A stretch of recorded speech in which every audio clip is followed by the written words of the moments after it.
Hey Charlotte County, this is Charlotte County COPWATCH, and I was going to do screen reader on this report on another corrupt Charlotte County Sheriff deputy that was fired, and there again, that's a key word. This is sad. Fired. I think maybe he got charged with the misdemeanor, which is not enough to lose your license, so it's all a joke. So basically he can go out and get another job and you know, screw with somebody else's life there. But this case is actually older, but what Charlotte County Sheriff is doing, I have so many FOIA requests in Charlotte County Sheriff, they're getting ungodly behind, which is actually illegal. And if we had any real lawyers here in Florida, we could sue. Fortunately, we don't have any real lawyers right now, but we are working on that. We have multiple cases going on across Southwest Florida, and we're hoping that other lawyers wake up and realize that you have money to be made here, suing the police, the sheriff, the government, and it's your right.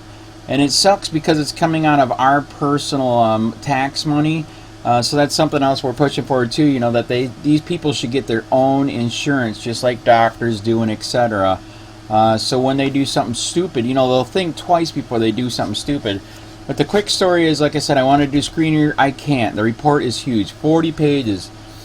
Anthony Nardi, right here, this corrupt cop, Charlotte County Sheriff's Office, 40 pages long, stalked the crap out of his ex-girlfriend and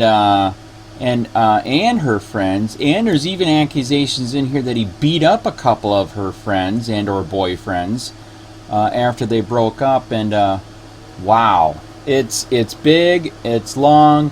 I might do the screen reader on the sustained charges, but there was a crap load of stuff sustained. He illegally used the David system, illegally freaking stalked them. I mean, wow. It was bad. And you know, and like I always say too, you know, what else have they done? So here's another thing to think of too. So now they got all this information. Now they know this freaking cop is sick, dirty, and etc. Because it's policing for profit, like I said, I always say 10% is maybe doing right and good, etc. 10%. That is sad. Okay? They have not thrown out any of his tickets or arrests that he has made. So here they got proof he's freaking dirty. They have not questioned any of his tickets or arrests that he's made. That's treason. That's why our founding fathers fought to free this country, because of corruption like that. And this is corruption, period. It is disgusting. So anyways, if I would have did the screen reader, oh man, this thing is a pain in the butt. 40 pages, it would have took 2 hours plus. So I know a lot of your attention spans, including mine, wouldn't last that long, but it is insane. I'll put a link where you guys can download it, read it. It's ridiculous. And like I said, think about that again. They know this guy is a psycho, dirty freaking pig, and they did not throw out any of his arrests, any of his tickets. It's all about policing for profit. F you. You are just a product now. We gave away all of our jobs to China, so now the new product in America is you. It's called, you have to support being arrested. You have to support the police, the sheriff, the courts, probation, the bond guy, jail, prison, etc., etc. Everything is illegal and you are not free. Wake up, sheep.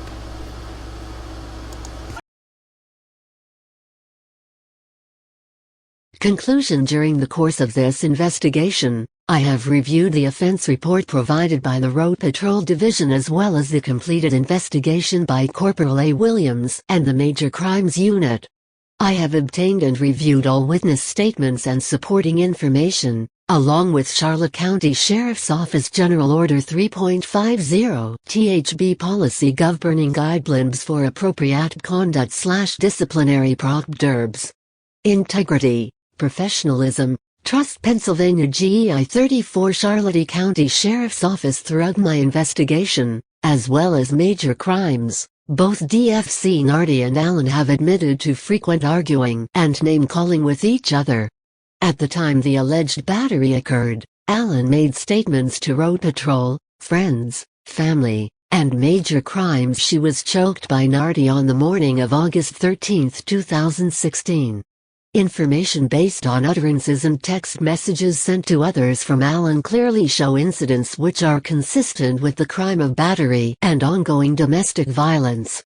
The morning of the incident, Alan covered her neck with a towel and refused to let responding Road Patrol officers view it or allow immediate examination for injury or photographic evidence. Alan did agree to talk to Road Patrol officers as well as major crimes detectives. However, when asked to give a recorded statement, Alan refused in fear of getting NARDI in trouble. She did agree to give a sworn recorded statement to Internal Affairs, and when the recorder was started, Alan became extremely nervous and fidgety.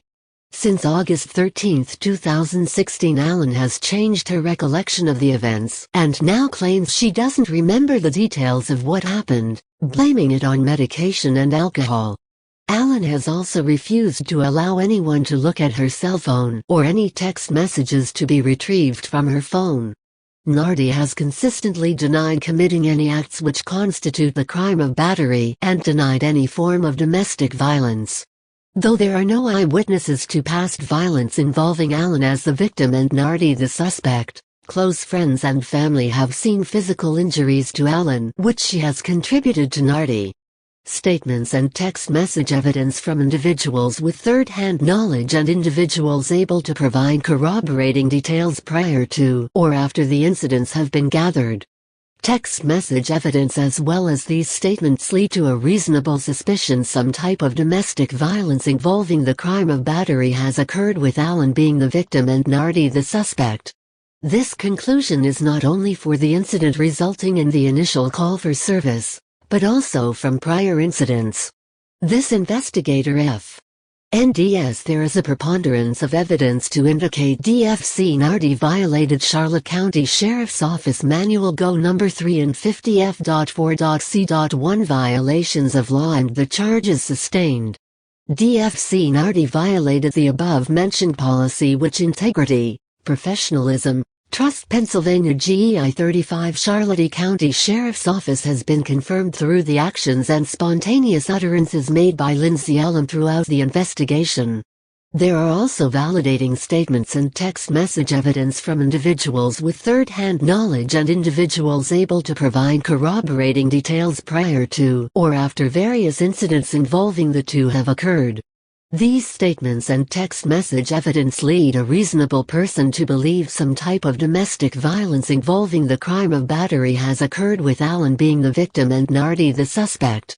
This conclusion is not only for the incident resulting in the initial call for service, but also from prior incidents. In addition, DFC NARDI advised in a sworn statement that Alan had been telling him through the night she was seeing someone. So on August 13, 2016 at 4:30 am, he went over to her house while he was working and saw another vehicle in her driveway. Jealous and curious to see who it was, he ran the tag through David. Once he found out who it was, DFC NARDI admitted he became jealous and began sending Alan inappropriate and threatening text messages. During the months of June, July and August, DFC NARDI's GPS shows he left his assigned zone as many as 3 times during his shift to either drive by or check on Alan. The amount of times as well as the short period of times DFC NARDI's GPS shows him going by Alan's house clearly show a pattern which could be construed as stalking. This investigator finds there is a preponderance of evidence to indicate DFC NARDI violated Charlotte County Sheriff's Office Manual Go No. 3 and 50F.4.D.12 conduct unbecoming and the charges sustained. DFC NARDI violated the above-mentioned policy by his actions on the morning of August 13, 2016. DFC NARDI made threatening text messages towards Alan while also referencing the male who was at her house. One particular message sent by DFC NARDI was, "If that child molester motherfucker is still there, shot's going to go down." DFC NARDI later took matters into his own hands by entering into Lindsay Allen's locked and secured home that morning and announced and against her knowledge. Allen later in the morning reported to Leo, as well as told friends and family, that DFC NARDI choked her when he entered her house unannounced the morning of Integrity, Professionalism, Trust Pennsylvania GEI 36 Charlotte County Sheriff's Office August 13, 2016. In addition, when DFC NARDI was asked during his interview about his conduct that morning, he admitted he did not conduct himself in a favorable manner. His conduct was unbecoming, and his actions reflected poorly on the sheriff's office and its core values. This investigator finds there is a preponderance of evidence to indicate DFC NARDI violated Charlotte County Sheriff's Office Manual Go No. 3 and 50F.4.B.3 violation of official procedures or directives, Mrs. of David, and the charges sustained. DFC NARDI violated the above-mentioned policy by using the David system to obtain information for personal reasons. DFC NARDI admitted to personally running the license plate on the vehicle parked in Allen's driveway. He initially said he only ran the plate, but when presented with a printout of his activity acknowledged also looking at the mail's photographs. DFC NARDI stated he knew all of his activity for checking information was logged. He also said he knew he should not have run the registration plate. This investigator also finds there is a preponderance of evidence to indicate DFC NARDI violated Charlotte County Sheriff's Office Manual Go No. 3 and 50F.4.D.51 on truthfulness and the charges sustained. DFC NARDI violated the above-mentioned policy by making a false or untrue statement while being questioned by a superior officer. When DFC NARDI was interviewed the first time by Corporal Williams and Sergeant Wagner, he was asked about not answering the door for them when they were at Allen's house attempting to make contact with her. DFC NARDI's answer was he didn't know they were there. The second time DFC NARDI was interviewed by Major Crimes, Corporal Williams and Sergeant Wagner, he stated he knew they were at the residence but had been sleeping and did not go to the door because he did not want to get up. When I interviewed DFC NARDI, I asked him if he knew Major Crimes were at Allen's house and wanted to talk with him. Why didn't come to the door or try to make contact with Major Crimes at a later time? NARDI said he was lying in bed and didn't get up. As far as why he didn't contact Major Crimes later, he said, "I don't know," and later said I should have. Integrity, Professionalism, Trust Pennsylvania GEI 37 Charlotte County Sheriff's Office. In conclusion, this investigator finds there is a preponderance of evidence to indicate DFC NARDI violated Charlotte County Sheriff's Office Manual Go No. 3 and 50F.4.B.16. Leaving assigned work area during working hours and the charges sustained. DFC NARDI violated the above-mentioned policy by leaving his assigned zone without supervisor authorization or knowledge. During the months of June, July and August, DFC NARDI's GPS shows he left his assigned zone as many as 3 times during his shift to either drive by or check on Allen. DFC NARDI is assigned to Zone 13. Deep Creek in Allen's house is located in a gated community off Airport Road at the southernmost end of Zone 14. In addition, his calls for each shift he worked during those months clearly show he did not have any calls or backups in Zone 14 near the area or during the times he was by Allen's address. During interviews with NARDI's supervisors, both stated they were unaware he was leaving his zone to go by 25509 Lambert Lane as often as the GPS numbers showed. Both Corporal Hawkins and Sergeant White advised DFC NARDI should not have been doing it without their authorization. In addition, DFC NARDI admitted after viewing his GPS numbers he shouldn't have been going so far out of his zone to go by 25509 Lambert Lane without one of his supervisors' approval. I, the undersigned, do hereby swear, under penalty of perjury, to the best of my knowledge, information, and belief, I have not knowingly or willfully deprived, or allowed another to deprive, the subject of the investigation of any rights contained in SS 112.532 and 112.533, Florida statutes. Scott Clemens, Sergeant, Internal Affairs, Charlotte County Sheriff's Office.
Hey, Sheriff, we have a question about why your office, your intelligence division, is investigating private citizens for criminal investigation that happen to be activists that are overseeing your department. Why would you have your intelligence division investigate private citizens? We have done... for life hating so much.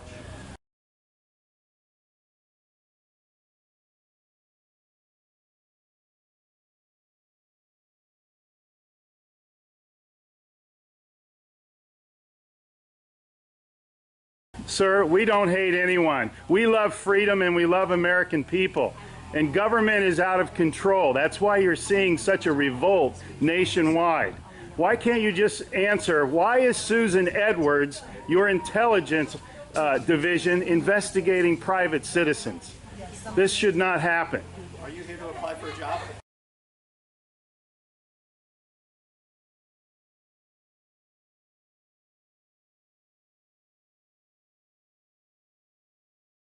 Possibly I might be applying for a job, but that's irrelevant to my question. Why would you ask that question? Well, enjoy the fair. Okay. Excuse me. Excuse you? Excuse me, sir. So those of you that haven't Wow. been on a bike before, we're Sheriff's just getting a little too pushy. is You the work first for part. us, Sheriff. In Just keep keeping that in mind. At one time we respected you, but not with that type of attitude.